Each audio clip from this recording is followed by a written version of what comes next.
So, the importance of talking about sex. Our culture defines sex for us because it's hard for churches to talk about sex. They just usually don't. Why? And so, why? That's a great question. Yeah. It's an uncomfortable topic for most people, I would say, but yeah, it's so necessary. Yeah. And I would say as we've done Real Talk Weekend, we've done like month series on sex. And I feel like it's not actually as like uncomfortable as we make it when we get to like the heart of sex. Right? We just feel uncomfortable because of the pressures that society has put on sex. But if you strip those away, it doesn't have to be uncomfortable. I think also like just sex in general, when you think of the intimacy of two people, it's such a vulnerable state that I think that's why most people are very uncomfortable just talking about it. Right. So.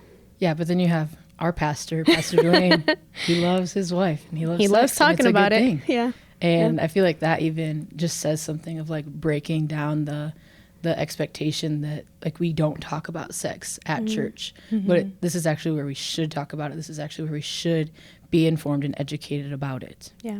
So. Well, the whole saying of like knowledge is power. Yeah. Like when I think of, my parents never talked to me about sex except for like, don't do it.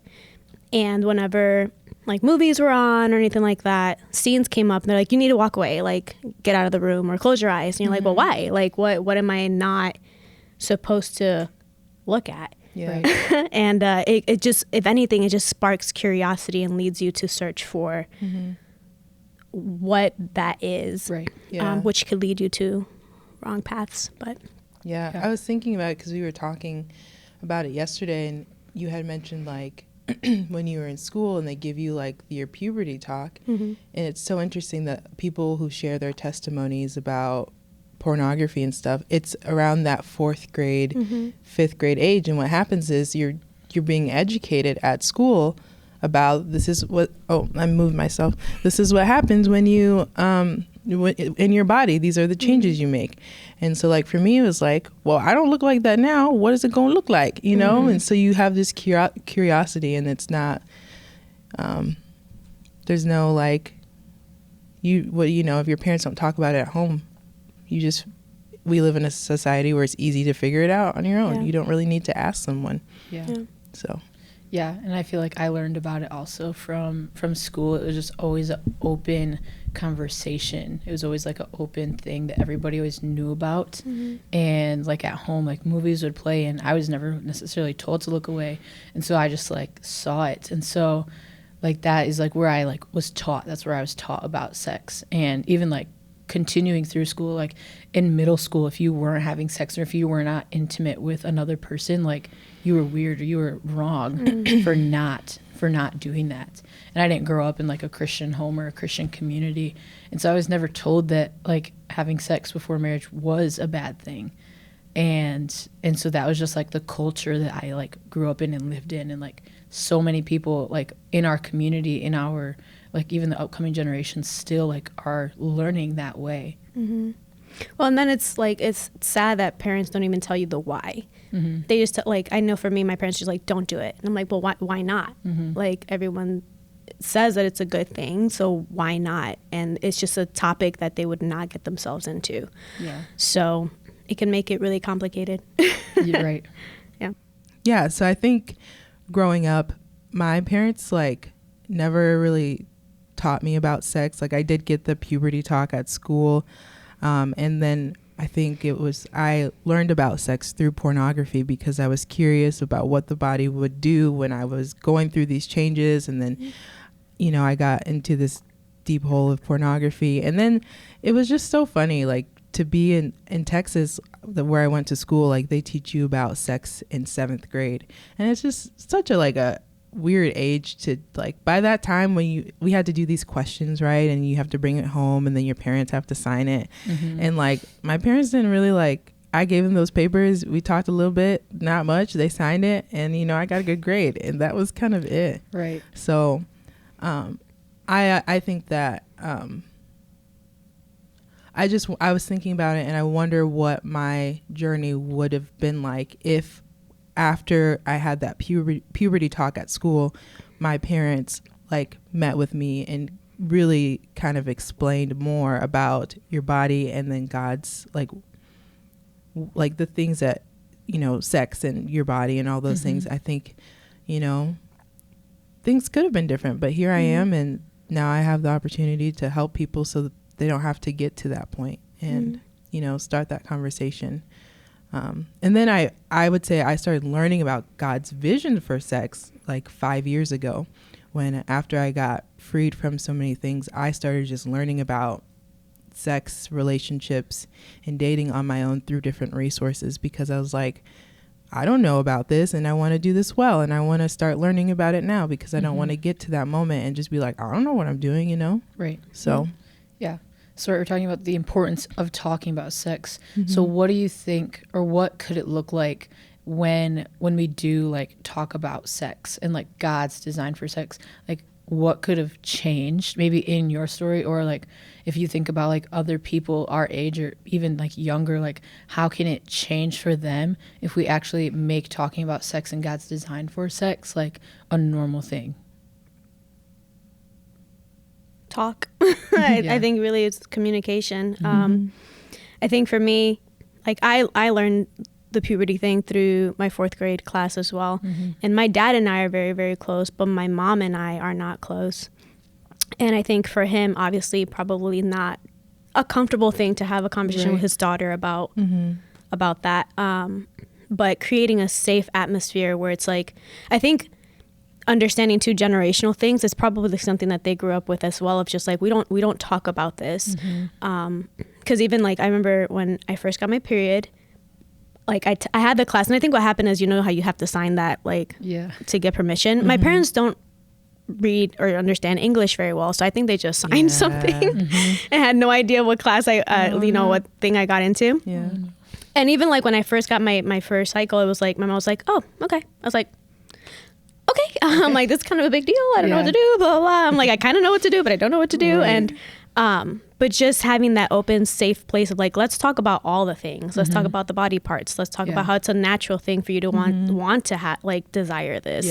But what's an appropriate way to do this? How God blesses it within a marriage, and just open communication. And honestly, it has to, I think, come from the parents in a place of just humble yourselves and just talk about it. Because I know for me, that experience, like I don't want my kids to experience that, and I'd rather be in a safe place where let me talk to you about it and let me give you insight about it with biblical standards, so that you can, I mean, if you make a mistake, you make a mistake, but at least I know that I did what I needed to do to give you the knowledge that you need. Yeah, it's good. It is important to talk about sex. Let's talk about it. Let's not make it awkward. It's I think when we don't talk about it, I think that's a lot where the enemy comes in, right? And he tries to destroy. He comes to kill, steal, and destroy. And when we don't talk about things, I think that gives him a foothold. And so let's talk about now practically how to heal from sexual history or brokenness. I think bringing it to God. I think it's shame can overpower us to the point like we know that God knows, but sometimes there's almost something scary about verbalizing it and bringing it out to the open. So for me, I'd say bringing it to God, and also having someone that's safe to you, that you know you trust, that will not really condemn you, but will help you walk it out. And give you encouragement, but also be that sturdy person that's like, okay, this is not right. Let's keep each other accountable. Let me be there to help you out with that. That's what I would say. Yeah, I would say confession too is a similar thing of what you're saying. I think confession is a very powerful tool. It says in James 5:6, confess your sin to each other and pray for each other so that you may be healed.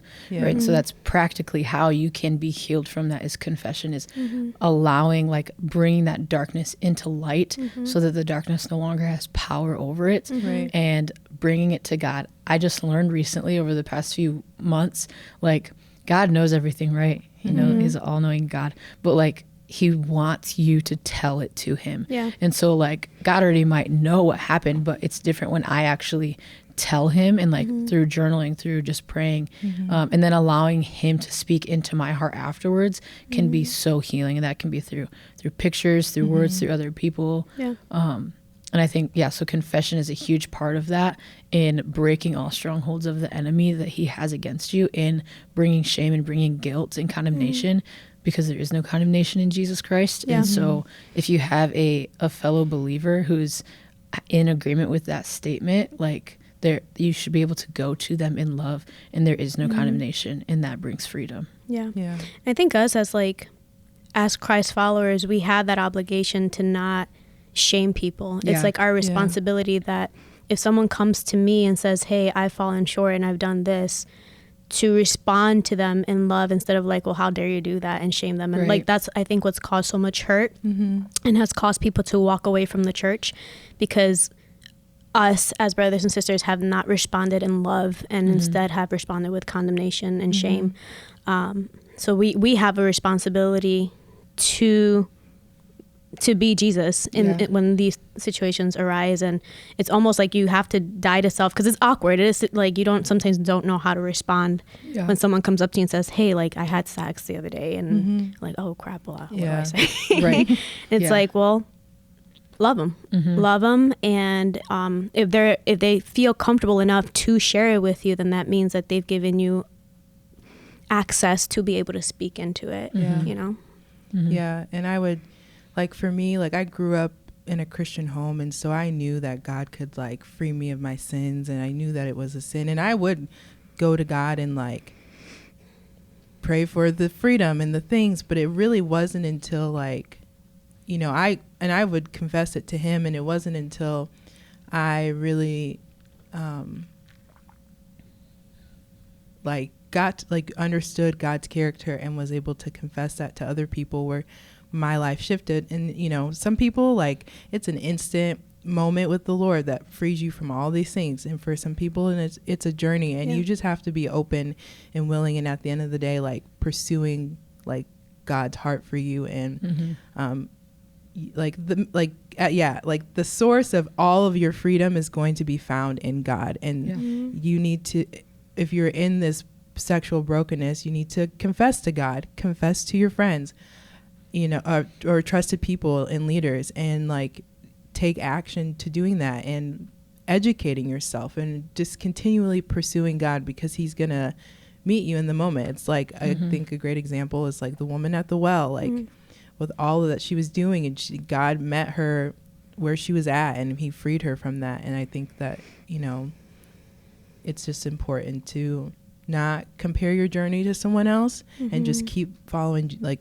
keep seeking out God, and know that he's going to be faithful to you, and he's not going to let you be in bondage for the things that have been done to you or that you've done. Yeah, I think something important that you said kind of in the beginning of that was like knowing God's character, and how even for us individually, like, it's so important for us to know God's character.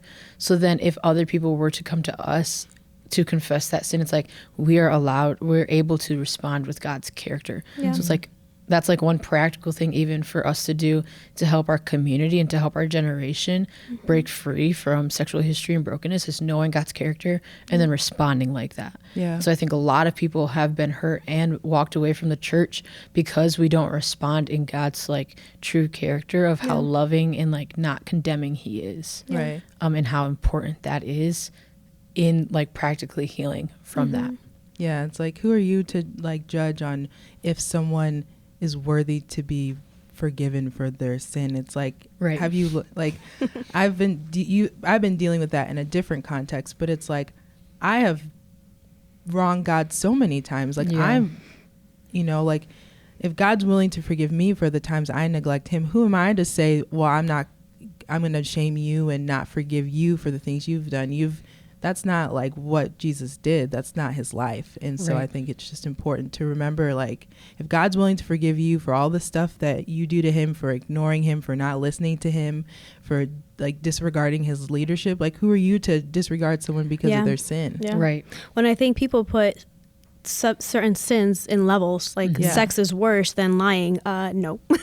Yeah. And like sin is sin. So if you're going to put that person in that situation, then put yourself in that too, that you're just as broken and sinful as that person as well. Yeah. So That's good.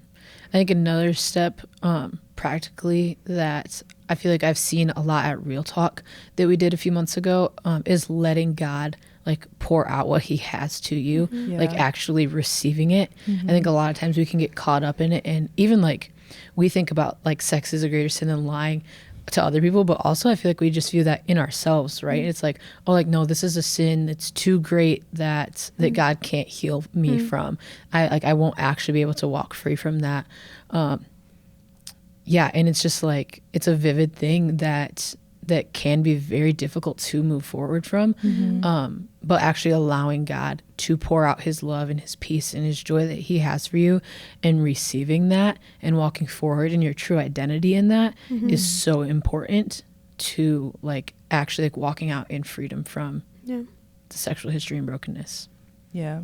I think another like practical way of finding healing is like going to counseling and a faith-based counselor, because I mean, they just know so much. Especially if you go to faith-based, they got the faith and they got the knowledge, and they're able to help walk you through that. And I know for me, like I've been healed from some of my sexual brokenness, but some of the sexual traumas that I never faced came up. And I can talk about it with my mentor or a good friend, but at the end of the day, like maybe I need someone who's going to be able to help walk me through that moment and you know, see God in that and heal from that and all the things. So I just encourage you that if that's something that you're struggling with, to seek out a faith-based counselor. Yeah, that's good. Licensed counselor. Yes.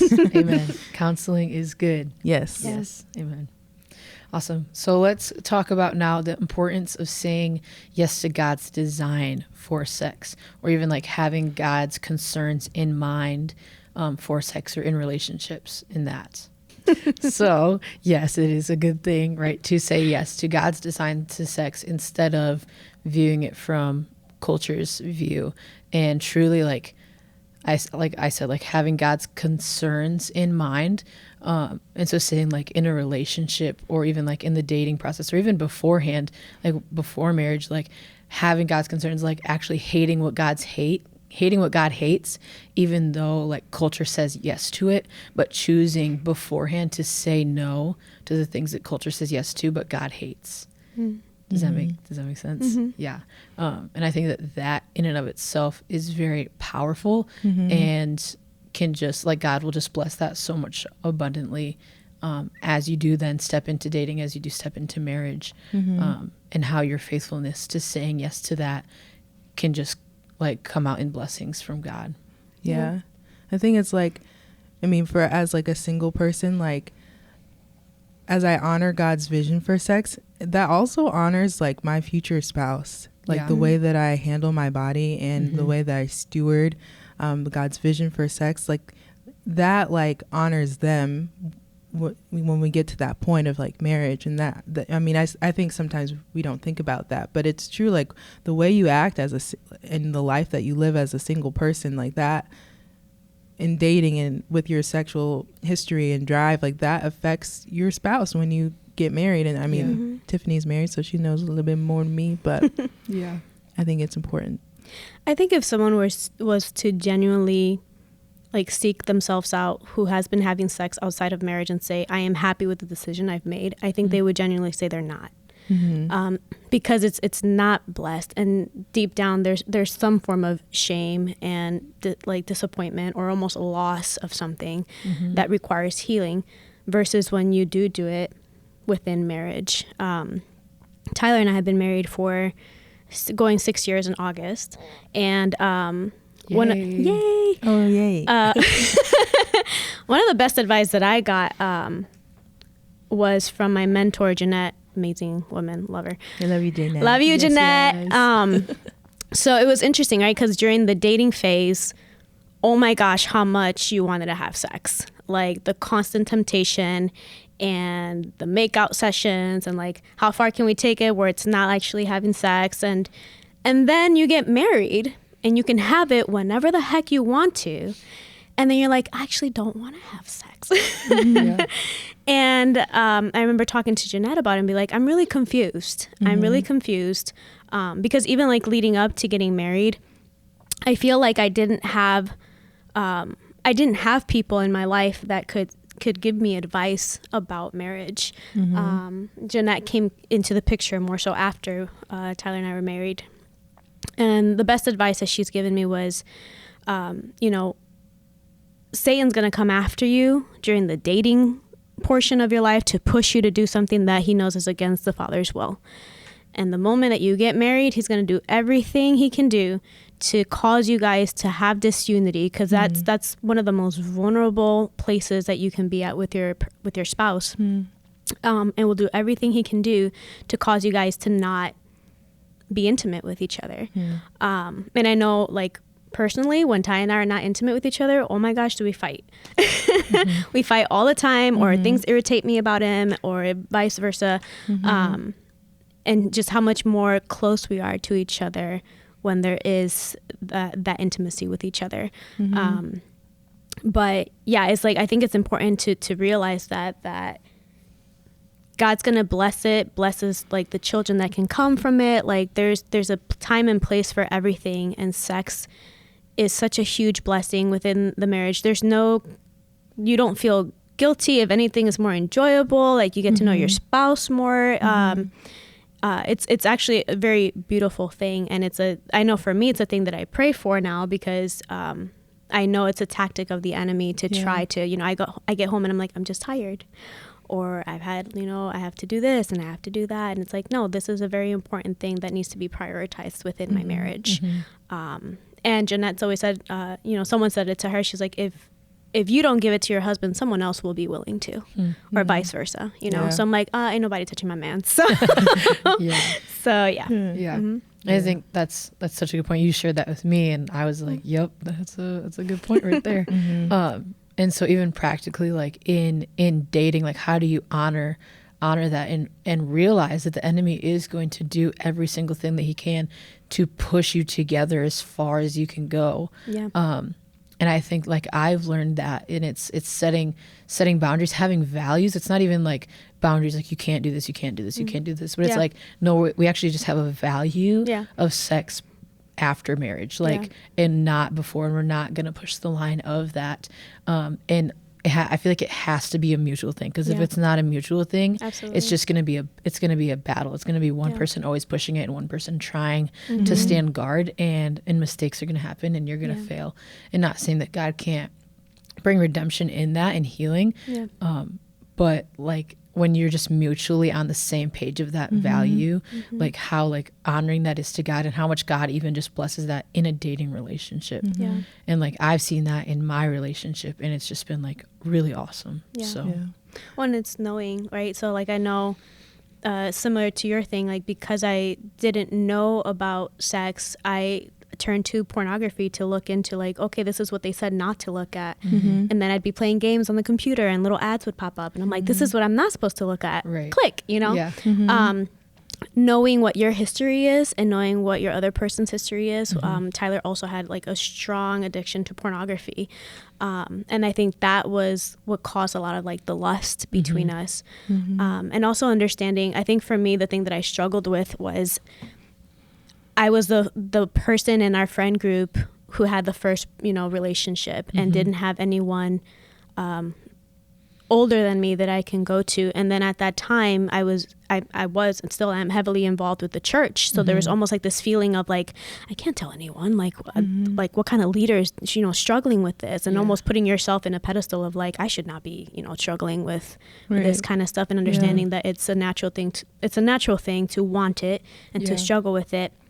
So important to have that accountability. It wasn't until probably when we were engaged that I made really good friends with someone who's been married for a few years, and I was like, I just need to confess this to someone. And she's like, Tiffany, this is natural. And I was like, is it really? Because I feel like I've been told my whole life that like, no, it's natural that you want this. And from that point on, just having that person to walk through that, if anything ever got to that point, I was like, I can go to her and talk to her. She was an amazing friend. Yeah. Jasmine, thank you. Love you, Dykstra. Yes.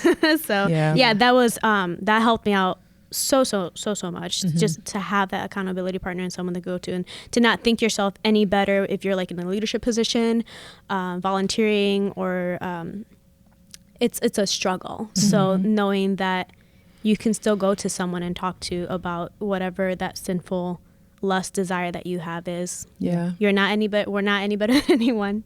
It's okay. Go talk to someone. Yeah. And just like seek out like mentorship. I know like it can be hard at first when you go to like a young adult ministry and you're like, where are all the mentors? But like reach out to the women's ministry and like men's ministry pastors and say, hey, I want a mentor, and they'll get you connected. And we do have like mentors that access too, but like reach out and find people that can walk you through that journey. And another thing that I was thinking about, there's a difference between like sex and intimacy. And because I was listening as you were talking about like that was when you and Tyler don't have sex, like you guys argue and you bicker. And for me as a single person, if I don't have like a close knit relationship with God where I'm listening to him consistently and I'm talking with him and I'm just communing with him, I'm like upset with him. He's not talking to me. It's literally like the same thing. And so if you are like, I think it's important, we don't have enough time for this, but to seek out the difference about like what intimacy means and like sex, because those are different things. And you can still have that level of intimacy as a single person or in a dating relationship. And honestly, if you start allowing God to fill that intimacy box, that sex box is going to get so small because you're not focused on the physical, you're focused on just communing with God. And Moral Revolution talks about like those things. So I don't have time for that. That's really good. I would say as we're closing up here, let's each go and just share kind of like one tip, one thing that you've been told, even if you've already said it in here, to just reiterate kind of like something that can like help the people watching. So I'll go first. I want to say that even if you've gone to a certain point in your relationship, doesn't mean you can't like go back. Like I feel like that is such a lie from the enemy. And so even if you've gone to a certain point and you want to go back, like you are allowed to go back. You can. It's going to take discipline, but the Lord wants to redeem that. And he doesn't want you to keep living in where you've been, and you have the power to go back. And so that would be my advice, my biggest takeaway that I just want you guys to have. So I'd say know who your enemy is. Your enemy is not yourself. Your enemy is not your boyfriend or girlfriend. Our fight is not against flesh and blood. So reminding yourself who your enemy is, so that you can go after that and not after your other person. Knowing his tactics and what he will use to get you to lead yourself into that maybe habitual sin. Only then, and then knowing your relationship with God and knowing how much stronger and how much bigger God is than the enemy, and putting him back in his place by reminding him whose you are, and knowing your identity in Christ. That's good. I would say just continue to know and get to know God's character, because God's character will add value to everything that you do, and it will broaden your understanding of like sex and just your life in general. So continue just to know God's character and seek out the people and the resources that he's set in place. And if you don't know where they're at, just talk to someone, start the conversation. But really like knowing God is going to be like the foundation of finding freedom. Amen. Hey guys, thank you so much for joining us today. If you found this episode helpful or impactful at all, go ahead and like and subscribe to our channel, and go ahead and share it to someone who you think it can impact as well. See you next week.